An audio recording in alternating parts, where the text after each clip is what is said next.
반갑습니다. 세우신교회 성도 여러분. 자, 이제 우리 함께 하나님의 말씀을 나누는 시간이 됐습니다. 우리 잠깐 기도하겠습니다. 자비하신 아버지 하나님, 나를 감사를 드립니다. 하나님께서 사랑하시는 우리 세우신 교회 모든 성도들 이 자리에 나와 주님 앞에 머리 숙입니다. 하나님 이 시간을 축복하시고 주의 귀한 말씀 듣는 이 시간 주께서 은혜 베풀어 주시옵소서. 하나님의 귀한 말씀에 우리의 영적인 귀가 열리게 하시고 우리의 마음이 성령님과 함께 동행하는 시간이 되게 축복 내려 주시옵소서. 감사드리며 예수 그리스도의 이름으로 간절히 기도하옵나이다. 아멘. 자, 반갑습니다. 여러분 잘 오셨습니다. 우리 함께 인사 나누겠습니다. 반갑습니다. 샬롬. 잘 오셨습니다. 반갑습니다. 그동안 잘들 지내셨죠? 제가 듣기로는 우리 세우신 교회에 또 여러 많은 분들이 이제 여기저기 여행 나가신 분들이 꽤 많다고 들었습니다.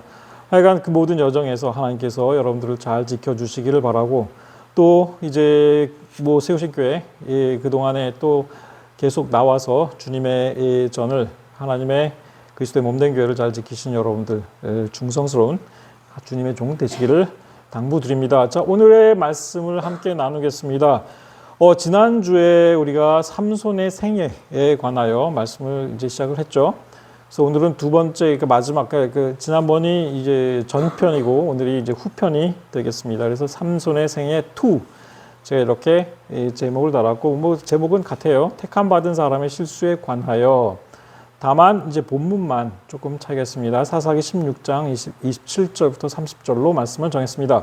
자, 오늘의 말씀을 우리 함께 살펴보겠습니다.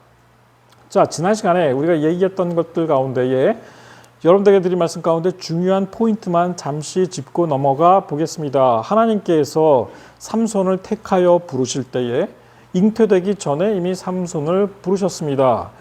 그래서 그 어머니가 될 이제 그 사람에게 나타나서 그 하나님의 사자를 통해 말씀을 해 주셨죠. 근데 조건이 있었어요. 그러니까 머리에 삭도를 내지 말고, 그 다음에 이제 나실인으로 술과 이제 시체 이런 것들을 피하고, 부정한 것들을 피하고, 그러니까 하나님께 바쳐진 스스로를 구별하는 나실인으로 키워야 한다라고 이야기를 했습니다. 그래서 그 조건으로 구별된 아이로 키워야 한다. 하나님께.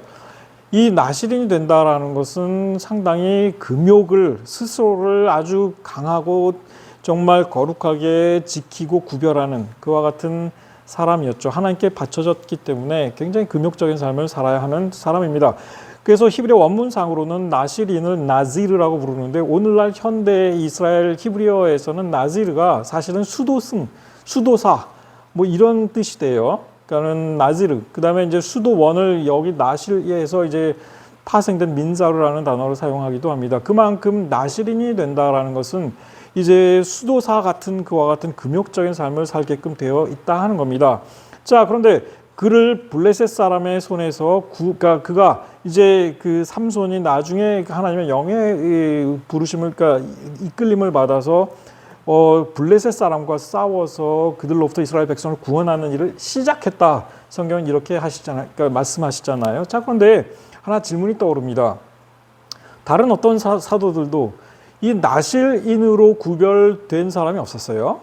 그러니까 원래 사사는 군사적인 지도자의 역할을 했습니다. 원래 그 이름의 뜻은 판결, 재판을 하는, 백성들 가운데 그 판결을 내리는, 모세처럼 재판을 하는 그런 그 직위였는데, 사실은 그게 가장 높은 직위입니다. 그러니까는 왕이 없는 시대니까 가장 강하고 이방 민족들로부터 이스라엘 백성을 보호해 줄 수 있는 그런 리더, 그런 사람을 세워서 이제 재판까지 맡긴 거예요. 그러다 보니까 이름이 이제 쇼프팀, 그러니까 판사, 그 영어로도 저지라고 돼 있잖아요. 근데 여기 질문 하나 떠오르는 것은, 왜 모든 것을 다 아시는 하나님께서 처음부터 삼손을 금욕으로 스스로 구별하는 나실인으로 키우게 하셨을까? 왜 나실인으로 부르셨을까 하는 점입니다. 이렇게 굉장히 흥미롭습니다. 자, 여호와 하나님의 복을 받고 잘 자랐죠. 여호와의 영으로 움직이기 시작했다. 성경은 그렇게 기록합니다. 장성했을 때, 지난 시간에 우리가 이야기한 본 구절들입니다. 삼손, 이름을 삼손이라 했고 그 다음에 여호와의 영이 그를 움직이기 시작하셨다. 장성했을 때 그런 말씀들이 나왔습니다. 그리고 이 삼손이 딥나에 내려가서 블레셋 여인을 만나고 그 여인과 결혼을 하려고 합니다. 부모에게는 그 이유를 설명하지 않았습니다. 그냥 내가 그 여자 좋아하니까 나를 위하여 그 여자를 데려오십시오. 그 여자랑 결혼하겠습니다. 이렇게 계획을 밝혔죠. 그러니까 당연히 부모는 왜 얘가 도대체 같은 동족이랑 결혼하지 않고 저 이방 그 여인이랑 결혼하려고 하는지를 되게 그러니까 불만스러웠어요. 그런데 그때 이 사사기 24장 4절의 기록에 보면 블레셋 사람이 이스라엘을 다스린 까닭에 삼손이 틈을 타서 블레셋 사람을 치려 함이었으나 블레셋 여인을 만나서 블레셋 여인과 결혼을 해서 블레셋 사회 안으로 들어가려고 했던 어느 정도 그 커넥션을 만들려고 했던 이 삼손의 계획. 자, 그런데 이 계획이 여호와께로부터 나온 것이었다 하는 거였습니다.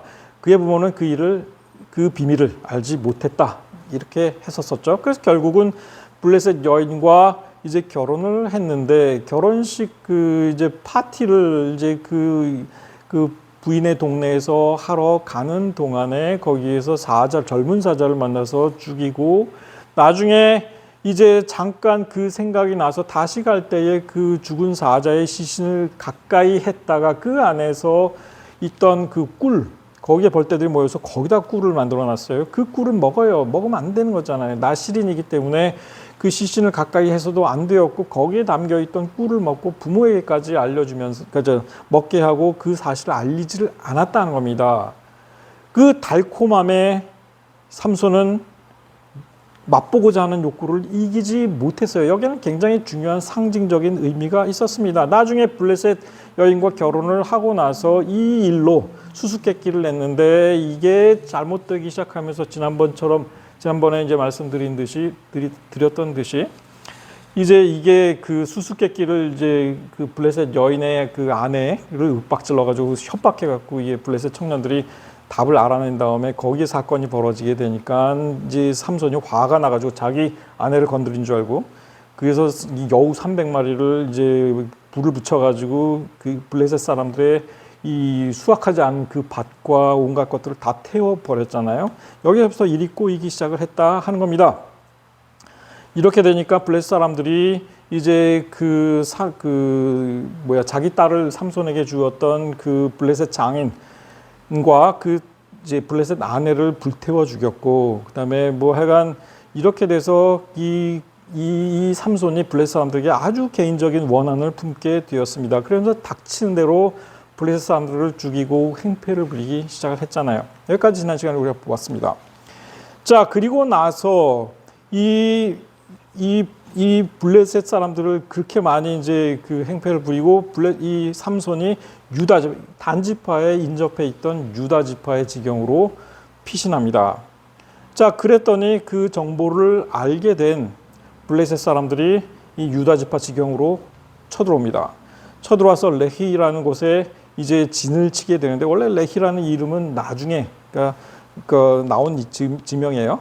거기에는 삼손 관련됩니다. 어쨌든 유다 사람들이 이제 그 블레셋 사람들이 몰려오니까 깜짝 놀랍니다. 자기들과 블레셋 사람 사이에 블레셋 사람과 사이에는 단지파가 있었는데, 그러니까 이 삼손 때문에 이렇게 올라온 거예요. 그래서 그 블레셋 사람들이 묻습니다. 왜 당신들이 이렇게 군대를 이끌고 우리한테 왔느냐? 그랬더니 삼손 때문에 왔다 이겁니다. 삼손 때문에 이 삼손 이놈을 잡아다가 그가 우리에게 이 벌인 행패 그것대로 보응해 주려고 보복하려고 이제 올라왔다. 여기에 숨어 있다. 이제 그런 정보를 얘기를 해 준 거죠. 그러니까 이 블레셋인들이 두려웠어요. 유다 지파 사람들은. 그래서 유다 사람 3,000명이 삼손에게 내려갑니다. 3,000명이 모여서 에단 바위 틈에 숨어 있던 삼손에게 말하기를 이렇게 같은 동족인데 너는 블레셋 사람이 우리를 다스리는 줄을 알지 못하느냐. 충격적인 얘기죠. 이 시대에 유다 지파까지 블레셋인들이 통제하고 있었습니다. 그들을 무서워서 벌벌 떨고 있었던 거예요. 내가 어찌하여 우리에게 이같이 행하였느냐 하니 삼손이 그들에게 이르되 그들이 내게 행한 대로 나도 그들에게 행했을 뿐이다 하는 겁니다. 이미 이때부터 삼손의 모든 이와 같은 행위, 하나님과 함께 했던 그 계획은 틀어지기 시작한 겁니다. 개인적인 보복 차원에서 블레셋인들을 공격하기 시작했고 그거로 인하여 블레셋 사람들의 보복 때문에 유다 지파가 위기에 처했고 뭐 이런 상황이 발생한 거예요. 그랬더니 이 유다 지파 사람들이 삼손에게 이르되 우리가 너를 결박해서 블레셋 사람들의 손에 넘겨주겠다. 3천 명이 몰려왔잖아요. 자, 그러니까 삼손이 그들에게 말합니다. 너희가 나를 치지 아니하겠다. 맹세만 해라. 알겠다.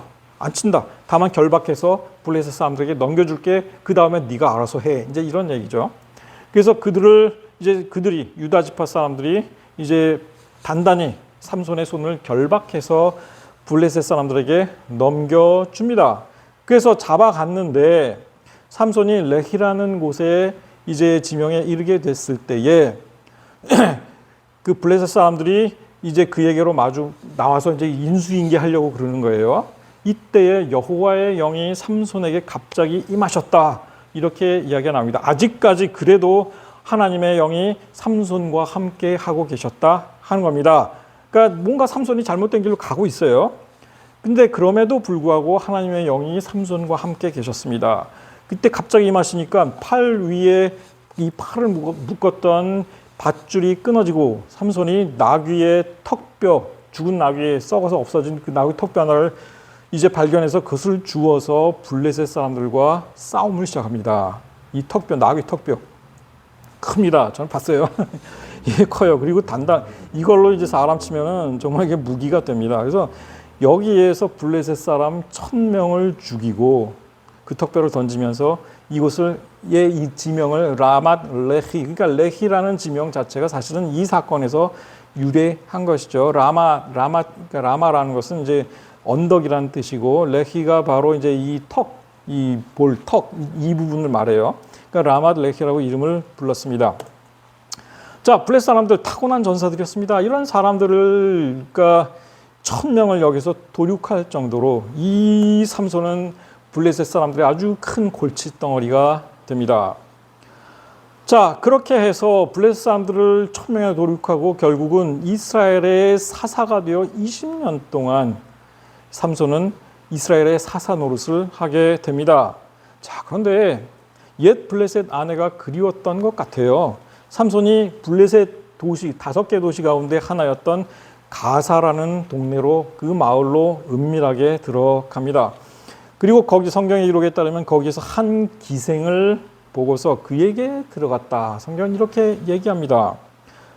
왜 하필 또 블레셋 여인이며 또 그 여인 가운데 기생, 그러니까 은밀하게 들어가서 이제 뭐 밤을 지내고 나오다가 하려니까 이제 기생한테로 들어간 거죠. 자, 그런데 이 정보가 이미 블레셋 사람들, 가사 사람들에게 들어갑니다. 삼손이 왔다고 알려짐에 그들이 이제 그를 에워싸고 밤새도록 성문에 매복하고 지키고 서 있었습니다. 새벽이 되면 죽이겠다. 뭐 이런 계획을 짠 거예요. 그러나 삼손이 밤중까지 누워 있다가 새벽이 되기 전에 밤중에 일어나서 성 문짝들과 두 문설주와 문빗장, 성문이 크잖아요. 이걸 다 빼가지고 그것들을 마치 조롱하듯이, 그래 너희들이 날 잡겠다고 조롱하듯이 성문의 문짝을 다 부수고 통째로 빼가지고 그것을 어깨에 메고 헤브론 앞산 꼭대기로 가버렸습니다. 기가 막히겠죠. 블레셋 사람들 입장에서는 기가 막힙니다. 자, 이런 사건 이후에 삼손은 그 영혼이 정말 어디로 갈지를 이제 길을 잃은 것 같아요. 그러니까 가자의 한 기생의 집에 들어가지를 않나. 이제는 결국 이 외로워진 삼손, 외로운 영혼이 된 삼손, 소랫골짜기, 블레셋과 이스라엘 그 사이의 접경지대입니다. 소랫골짜기에 들릴라라 하는 이름의 여인을 사랑하게 됐다. 성경은 이렇게 이야기를 합니다. 자, 그런데 이 정보가 블레셋 사람들의 방백들에게까지 다 전해집니다. 안타까운 건 이 들릴라라는 여인이 그렇게 좋은 여인이 아니었습니다. 그러니까 블레셋 여인은 아니었어요. 들릴라라는 이름이 히브리어입니다. 그런데 사실 가나안 여인이었다라고 뭐 생각하는 분들도 있습니다. 그러나 나중에 뭐 보면은 그러니까 결국 이스라엘 여인이었다고 볼 수 있어요. 자, 그런데 이 여인과 사귀게 되면서 그 집을 들락거립니다. 그런데 이 사실을 블레셋 사람들이 알았어요. 그러니까 결국은 들릴라를 이제 우리가 각각 5명이에요. 은 1,100개씩을 주겠다라고 그녀를 매수합니다. 그래서 어떻게 하면 그 삼손의 힘이 그러니까 인간적이지 않은 그 삼손의 힘, 정말 이게 신으로부터 나오는 것 같은 그 신적인 힘이 어디에서 나오는지 비밀을 알려달라. 아, 이제는 작전을 바꾼 거예요. 이렇게 합니다. 은 1,100개. 그래서 지난주 우리가 이제 그 미가의 산당, 에브라임 산지에 그 은 1,100개를 가졌던 한 여인에 관한 그 말씀을 우리가 함께 나눴잖아요. 그러니까 그 여인이 바로 이제 이 들릴라였을 것이다라는 그 말씀을 우리가 함께 나눴는데, 어쨌든 여기서 각각 5명의 블레셋 방백들이 은 1,100개씩을 주기로 약속을 합니다. 3차례에 걸쳐서 거짓말로 알려줬지만 그때마다 들릴라가 블레셋 사람들을 불러들였어요. 근데 힘이 남아 도니까 이 거짓말 알려줬으니까 다 꽝이야. 안 돼. 근데 그 정도 되면 삼손도 이제 들릴라를 포기할 만한데 이걸 포기를 못합니다. 포기를 못해요. 결국은 나실인으로서 삼손이 마지막 넘지 말아야 할 선을 넘게 되죠. 날마다 그 말로 그를 재촉하여 조르매. 들릴라의 그 이야기에 삼손이 결국은 자기의 비밀을 털어놓습니다. 내 머리 위에는 삭도를 대지 아니하였나니. 여러분, 2주 전에, 지난주에 그 말씀 때 나실인에게 가장 중요한 게 시체를 가까이 하지 말고 술도 가까이 하지 말고 포도 열매 가까이 하지 말고 다 좋은데 가장 중요한 거는 머리에 칼을 대지 않는 거. 이게 가장 중요하다고 그랬잖아요. 왜냐하면 그 나실인으로서의 상징이 바로 머리에 있다. 그러니까 나중에 그래서 이제 그 사도 바울 시대에도 그때 그 예루살렘에 있던 그리스도인들 가운데도 사실 나실인으로 스스로를 이제 그 구별했던 사람도 있었잖아요. 사도 바울이 그래서 이제 야고보의 권고에 따라 그들과 함께 성전에 가서 머리 깎는 그 의식에 돈 내고 머리 깎는 그 의식 했는데, 그때 나실인으로의 구별 기간이 다 끝났을 때 머리를 깎는 그런 일에 참여했던 그런 기록이 사도행전에 나오기도 합니다만은, 어쨌든 이 머리에 그 나실인으로의 구별의 그 상징이 머리에 있기 때문에, 근데 그래서 삭도를 대지 않았는데, 이는 내가 모태에서부터 하나님의 나실인이 되었습니다. 만일 내가 머리가 밀리면 내 힘이 내게서 떠나고 나는 약해져서 다른 사람과 같이 될 것이다. 비밀을 알려줍니다. 넘지 말아야 할 마지막 선을 넘은 거예요. 그러니까 시체를 가까이 하고 그 시체에 있던 꿀을 먹고 그다음에 온갖 이제 블레셋 사람과의 그 개인적인 사적인 감정 때문에 그런 충돌이 있었을 때마다 그래도 하나님 영 함께 하셨습니다. 하나님의 영이 함께 하셔서 그 힘이 필요한 때에 주어졌다 이거예요. 그런데 이 일 후에 어떤 일이 벌어지나요? 들릴라가 삼손이 알려준 그 비밀을 블레셋 방백들에게 당연히 알려주었고, 들릴라가 삼손에게 자기 무릎을 베고 자게 하고 블레셋 사람들을 불러서 그의 머리털 7가닥, 머리털을 7가닥으로 딴 거예요. 그러니까 그거를 밀게 하고 괴롭게 하여 막 이제 깨운 거죠. 그랬더니 그의 힘이 진짜 없어졌습니다. 어떤 사람이 그림을 아주 그럴싸하게 잘 그려놨는데 머리를 7가닥으로 이렇게 따고 다녔다. 그래서 제가 오늘 이 그림을 한번 여러분들에게 보여드립니다. 7가닥으로 남자가 따고 다니는 이렇구나. 나실이니. 그러니까 나름대로 머리를 기르니까 좀 패션 있게 뭐 이렇게 하고 다닌가 봐요. 7가닥으로 따고 다녔으니까. 자, 무슨 일이 발생합니까? 들릴라가 이르되 삼손이여, 블레셋 사람들이 닥쳤으니까 깨시오. 막 깨었어요. 그랬더니 여호와께서 이미 자기를 떠나신 줄을 깨닫지 못하였더라. 이게 중요합니다. 여러분, 그 전까지는 시체를 가까이 하던 뭘 하던 여호와께서 함께 해주셨습니다. 블레셋과 싸울 때에 힘이 있었어요. 하나님께서 함께 하셨습니다. 그런데 머리를 밀고 나서 여호와께서 이미 자기를 떠나신 줄을 그가 깨닫지 못했다라고 성경은 분명히 이야기합니다. 하나님의 영이 떠난 것입니다. 선을 넘지 말아야 할 선을 넘은 삼손, 결국 하나님께서 그를 떠나셨다라고 성경은 분명히 이야기를 합니다. 블레셋 사람들이 그를 붙잡아서 그의 눈을 빼고 끌고 가사에 내려가 놋줄로 매고 그에게 옥에서 맷돌을 돌리게 하였다. 이렇게 성경은 기록합니다. 이게 무슨 굴욕이에요? 블레셋 사람들에 붙잡혀서 눈을 빼고 그 다음에 가사로 끌고 가서 거기 가사 굴욕 줬잖아요. 성문을 다 부수고 문짝을 다 때려 부수고 그것도 가져가 버렸어요. 문짝을. 놋줄로 매고 옥에서 맷돌을 돌리게 합니다. 이 당시에 맷돌 누가 돌렸습니까? 지극히 이제 천한 노예들이나 짐승이 돌렸습니다. 짐승이 돌렸단 말이에요. 그 일을 시킨 겁니다. 자, 삼손에게 왜 이런 일이 일어났습니까? 이미 그러니까 잉태하기 전에 하나님께서 삼손을 부르셨어요. 이미 잉태 전에 삼손을 알고 계셨습니다. 삼손이 어떤 사람이 될 거라는 걸.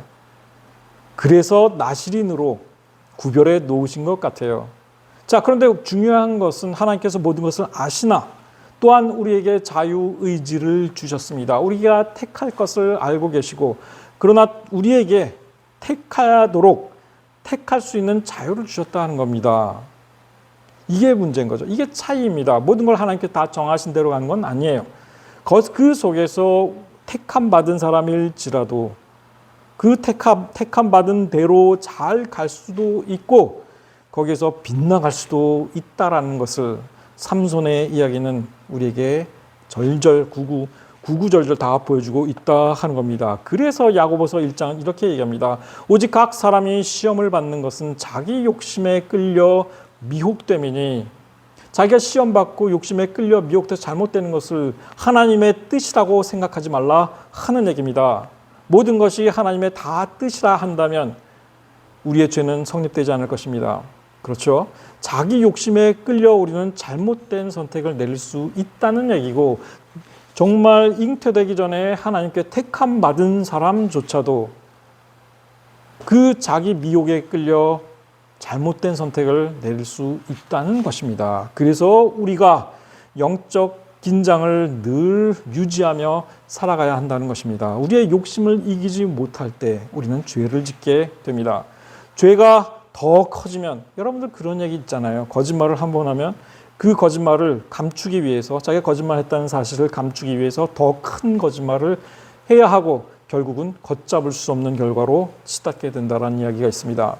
죄가 장성한 즉 결국은 그것이 사망에 이르게 한다라는 말씀이 있지 않습니까? 그렇죠? 정확히 이 삼손에게 일어났던 일입니다. 하나님께서 왜 삼손에게 나실인이 되게 하셨을까요? 삼손의 이런 성향을 알고 있었던 것 같아요. 그래서 스스로를 구별하는 나실인으로서 살아가도록 하셨던 것 같습니다. 그러나 결국 삼손은 자신의 욕망, 이것을 이겨내지 못했더라 하는 것이죠. 어리석은 육신의 욕망에 눈이 먼 사람들을 위해 잠언은 중요한 교훈을 우리에게 가르쳐 줍니다. 잠언 7장의 말씀입니다. 한번 제가 쭉 읽어보겠습니다. 내가 내 집 들창으로 살창으로 내다보다가 어리석은 자 중에 젊은이 가운데에 한 지혜 없는 자를 보았노라. 그가 거리를 지나 음녀의 골목 모퉁이로 가까이 하여 그의 집 쪽으로 가는데 저물 때 황혼 때 깊은 흑암 중에라. 그때에 기생의 옷을 입은 간교한 여인이 그를 맞으니 이 여인은 떠들며 완악하며 그의 발이 집에 머물지 아니하여 어떤 때에는 거리, 어떤 때에는 광장, 또 모퉁이마다 서서 사람을 기다리는지라. 그 여인이 그를 붙잡고, 그 젊은이를 붙잡고 그에게 입을 맞추며 부끄러움을 모르는 얼굴로 그에게 말하되 내가 화목제를 드려 서원한 것을 오늘 갚았노라. 하나님의 뜻이다 이거죠. 너를 만난 건 하나님의 뜻이다 이거예요.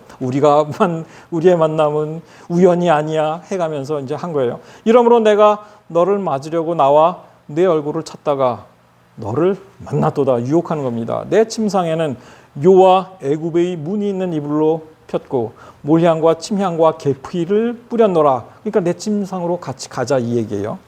오라 우리가 아침까지 흡족하게 서로 사랑하며 사랑함으로 희락하자. 남편은 집을 떠나 먼 길을 갔는데 은주머니를 가졌은즉 보름날에나 실컷 놀다가 집에 돌아올 것이다. 이 여자 남편 있는 유부녀였습니다. 이 유부녀가 젊은이를 유혹하는 겁니다. 내 남편 은주머니 돈도 두둑하게 노잣돈도 가져갔으니까 실컷 놀다가 보름 후에 나올 거니까 실컷 내 집에 가서 함께 즐기자 이런 얘기예요.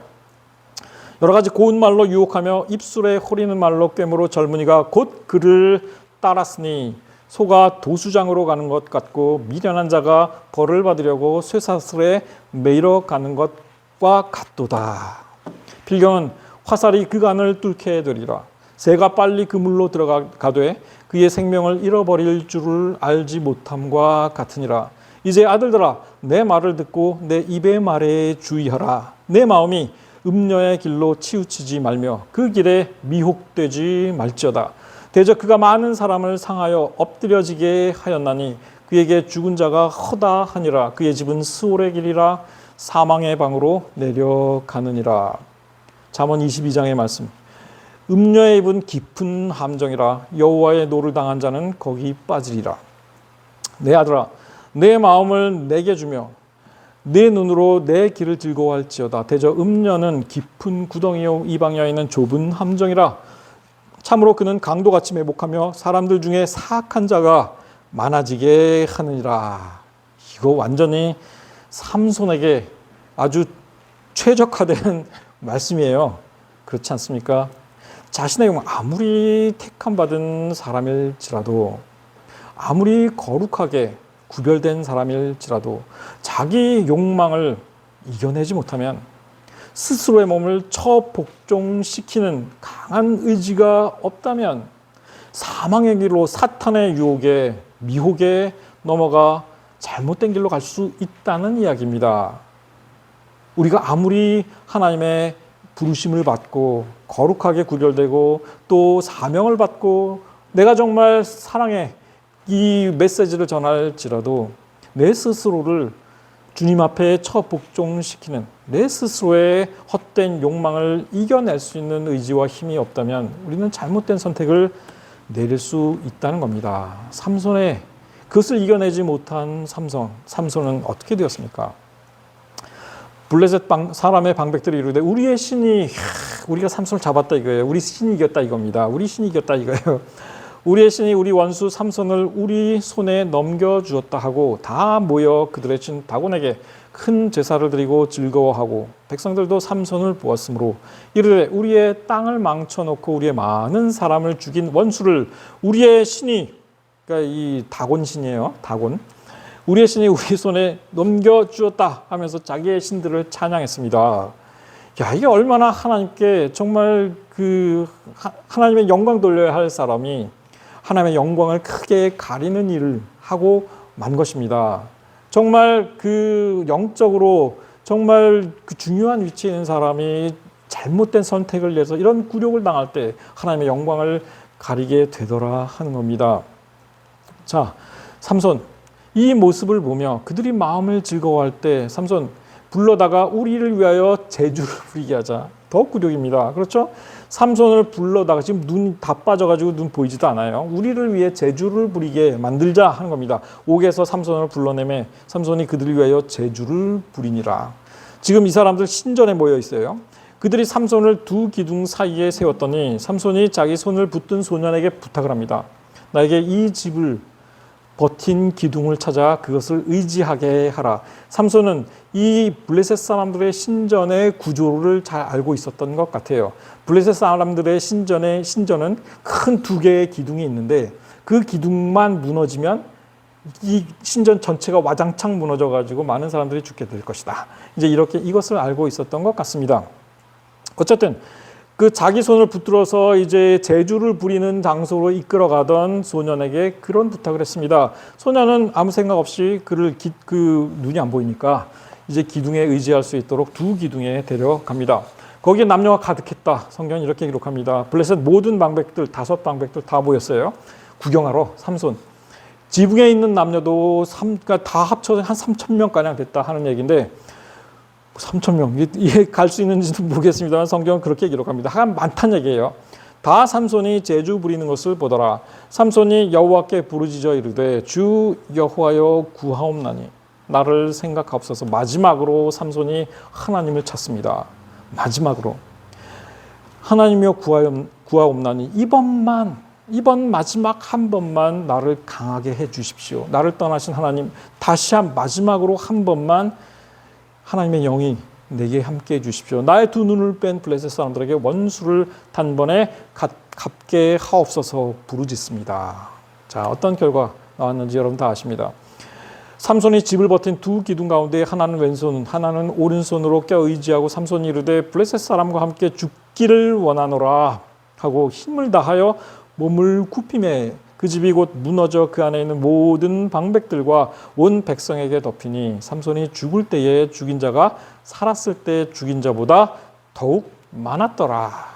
성경은 이렇게 기록을 합니다. 자, 마지막 순간에 하나님께서 이 삼손에게 힘을 주셨습니다. 여러분들의 생각에 삼손의 삶은 성공적이었습니까? 아니면 실패한 삶이었습니까? 아니면 이 모든 것이 결국은 다 하나님의 뜻이었습니까?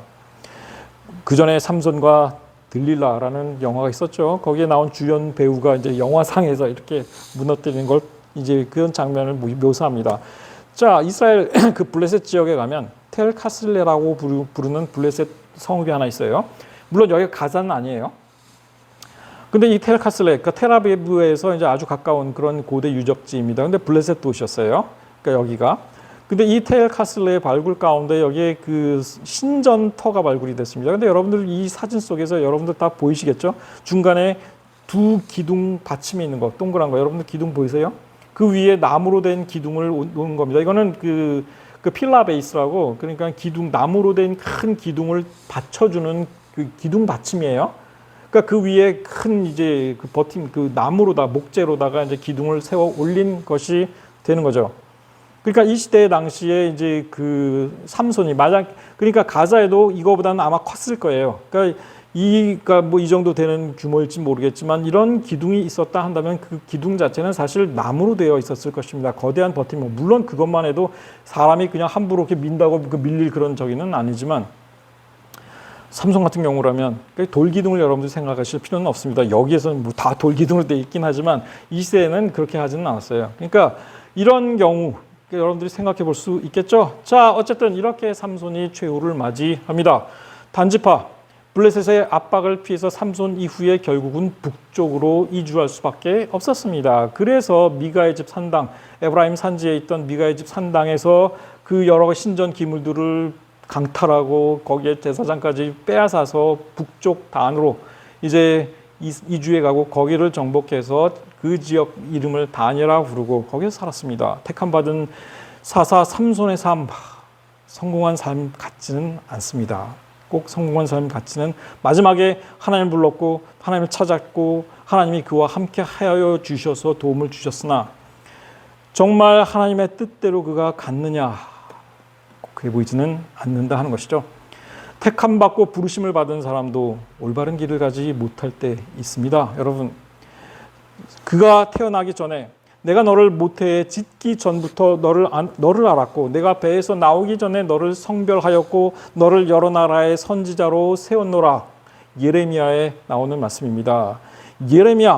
이미 예레미야 선지자도 모태에 짓기 전에, 잉태되기 전에 이미 하나님께서 선지자로 부르심을 받은 사람이었습니다. 예레미야 끝까지 자신의 길을 잘 갔죠. 삼손 마찬가지로 모태에서 만들기 전에 하나님께서 택하셨고 성별하셨고 사사로 세우셨습니다. 그러나 그는 바른 길을 가지 못했더라 하는 겁니다. 자, 사도 바울이 디모데후서 1장 9절에서 이렇게 이야기합니다. 하나님이 우리를 구원하사 거룩하신 소명으로 부르심은 우리의 행위대로 하심이 아니요 오직 자기의 뜻과 영원 전부터 그리스도 예수 안에서 우리에게 주신 은혜대로 택하신 것이다. 여러분들을 부르시고 이제 구원의 길로 소명을 주신 데에는 이미 오래전에 하나님께서 다 택하시고 예정하신 바 됐다 하는 겁니다. 자, 그러나 그렇다 해서 여러분들의 모든 길이 보장된 게 아니다 하는 것입니다. 여러분들의 선한 싸움을 싸우는 그 길은 끝까지 여러분이 영적 긴장을 놓지 않고 살아내야 하는 길이다 하는 겁니다. 그래서 갈라디아 6장 9절에서 사도 바울 이렇게 얘기합니다. 선을 행하되 낙심하지 말라. 포기하지도 말라. 때가 이를 때 그때 거둘 것이다 하는 겁니다. 우리의 신앙의 여정은 아직 끝난 게 아니다 하는 겁니다. 그래서 사도 바울은 내가 내 몸을 쳐서 복종하고 나의 욕망과 인간적인 욕심을 버리고 이기려고 스스로 채찍질하는 이유를 설명합니다. 내가 남에게 전파한 후에 자신이 도리어 버림을 당할까 두려워함이로다라고 고백하고 있습니다. 사도 바울에게도 인생의 여정, 신앙의 여정은 아직 끝난 게 아니었다 하는 겁니다. 그래서 나는 아직 내가 잡은 줄로 여기지 않냐고 오직 한 일, 즉 뒤에 있는 것 다 잊어버리고 앞에 있는 것을 잡으려고 표대를 향하여 그리스도 예수 안에서 하나님이 위에서 부르신 부름의 상을 위해 달려간다라고 이야기를 합니다. 예수 그리스도께서도 하나님 주신 그 인류 구원의 소명을 위해 마지막까지 세상에 있는 자기 사람들을 사랑하시되 끝까지 사랑하시니라. 이렇게 성경 기록합니다. 예수님께서도 마지막 순간까지 맡겨진 일을 다 하셨다 하는 겁니다. 십자가 그 죽음, 예수님께도 힘든 일이었습니다. 그러나 끝까지 그 일을 완전히 완수하셨습니다. 여러분들에게 주신 여러분들의 삶, 맡기신 자녀들, 맡기신 사람들, 여러분들에게 주신 모든 소명 끝까지 이루어내시는 여러분들 되시기를 예수 그리스도의 이름으로 간절히 축원합니다. 기도하겠습니다. 자비하신 아버지 하나님, 오늘 삼손의 이야기를 통해 우리에게 주신 귀한 말씀을 우리가 잘 받들기를 원합니다. 하나님께서 우리를 부르신 그 소명에 합당하게 우리의 남은 모든 삶 동안에 참으로 우리 스스로를 주 앞에 복종시키며 믿는 자로서 우리의 영적 삶을 다 완수할 수 있도록, 그리하여 하나님의 나라에서 주님의 주실 귀한 면류관과 상급을 받는 우리 모든 세우신 교회 성도들 될 수 있도록 하나님 축복 내려 주시옵소서. 감사드리며 예수 그리스도의 이름으로 간절히 기도하옵나이다. 아멘.